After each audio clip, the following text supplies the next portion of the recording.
Doane, Overland Park Fire Department. I've been with the Overland Park Fire Department 33 and a half years. Didn't have anything else to do. Grew up in a small town, Spring Hill. I was friends with both the Murray boys, played baseball and stuff together. Their dad was, at the time, was the assistant chief. My dad was on the council. They got chatting at the fall festival and said, hey, we got this new junior fireman program. I think Donnie's interested. I think he'd be great. And that's where it all started, in the mid-70s. I loved it, yeah.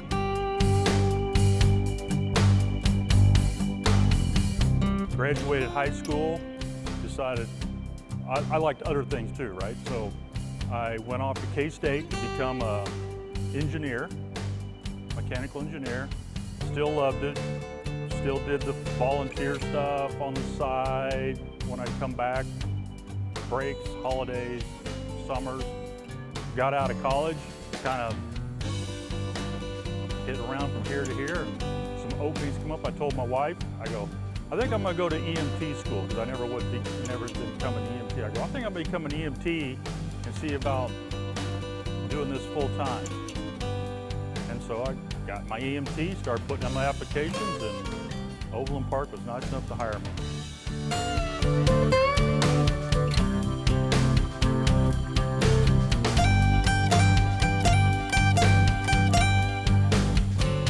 January 6, 1992, I started at 1A with Captain Ed Rackley.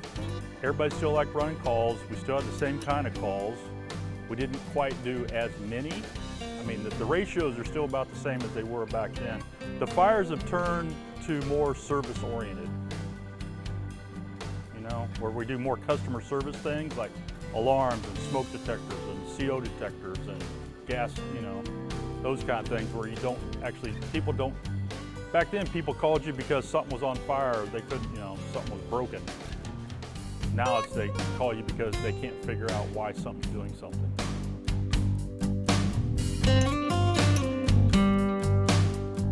After about a little over 4 years, there was an opening and I went to prevention for almost 2 years.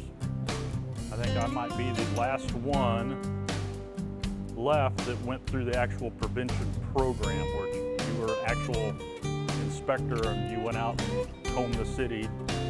They basically gave you a car, a car and a notebook and said, go check on all these places, and we went around and we checked for, I don't know, code violations, I guess.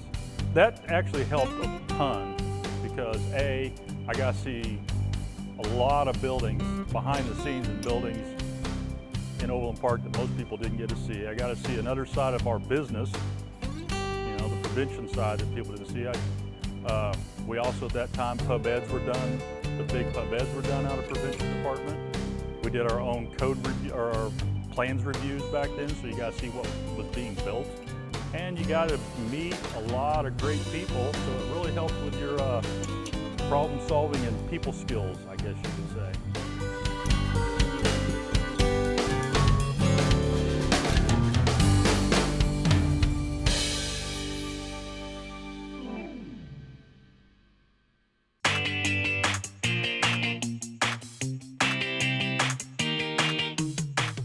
After I got out of prevention, I went to Station 4 for a little bit of time, and then we were getting ready to open a station called 3.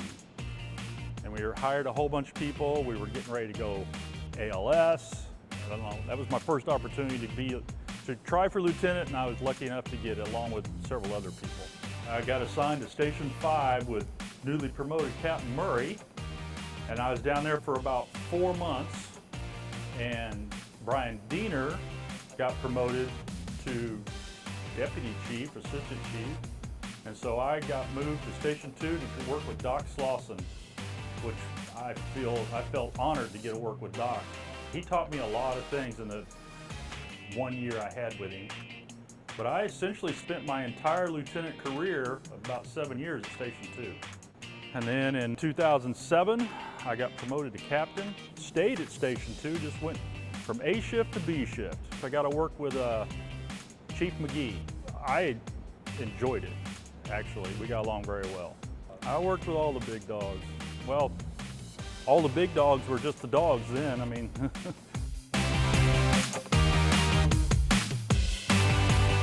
I do like being a captain. You know, there's always perks to it. One thing is, if you become the captain, you don't have to work for some other captain you either like or don't like, or follow their rules.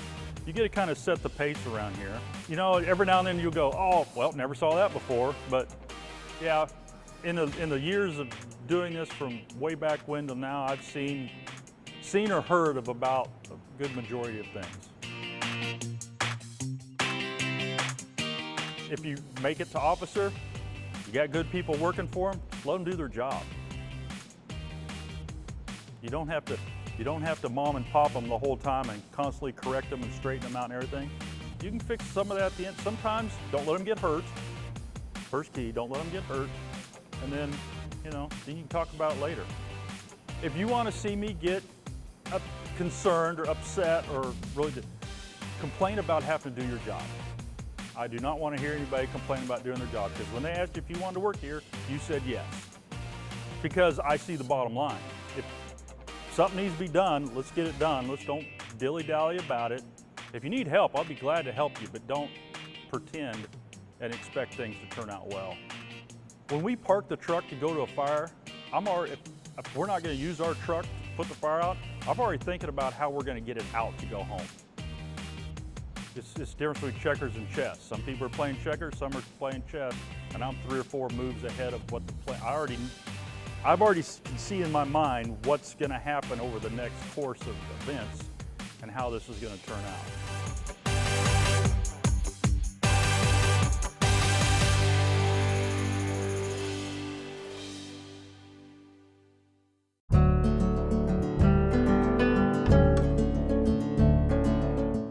I think there's 2 things that made a complete difference in the fire service. And one was a thermal imaging camera, and the other one was a CGI. Those are the only 2 things that really made a huge difference in how we run calls. It gave us answers to things we just had to guess before, or we didn't even know about. CO was just becoming a thing when I got hired, when they were just coming out with the detectors that were terrible and had all those false alarms. But yeah, CGIs and making them better, and thermal imaging cameras making them better. We had some of the first thermal imaging cameras in the metro. We'd got some Navy, declassified Navy surplus imaging cameras, and as far as we knew, they worked awesome. You go back and look 100 years ago, a nozzle's still a nozzle, a hose is still a hose, an axe is still an axe, a pike pole's still a pike pole. They haven't changed for a reason, because they worked.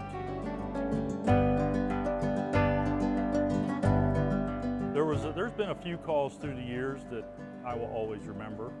We had a call one Thanksgiving morning-ish, noon, got there. It was a significant apartment fire. We went in, put it out. The lieutenant said, all clear. I turned around, finished cleaning the window out. I turned around and there was somebody in the room with us who didn't make it. I mean, it wasn't bad, it wasn't terrible, but it's just one of those calls you always remember what happened. Every now and then, as we say, you gotta figure out a way how to empty that bucket, because if it starts overflowing, you're not going to do very well around here. You know, hence the more emphasis on mental health. That wasn't a thing back when I started. It was, but we didn't know it was, because you sit around the station and just talked about the calls. There is no way you will learn everything. You will have to rely on somebody else for some things. Learn whatever you learn it the best you can. A lot of people learn the what to do and maybe when to do. A lot of guys don't learn why we do it. If you learn the why, you'll be able to figure out a lot of the other stuff. I've always been lucky. I've been healthy, haven't been injured. I'm proud of. I learned to do things the right way, and if you always do things the right way, you usually don't have a problem. It's usually when you cut corners or skip a step is when you end up in a place you don't want to be. So if you do it right every time, usually you're fine. Good advice.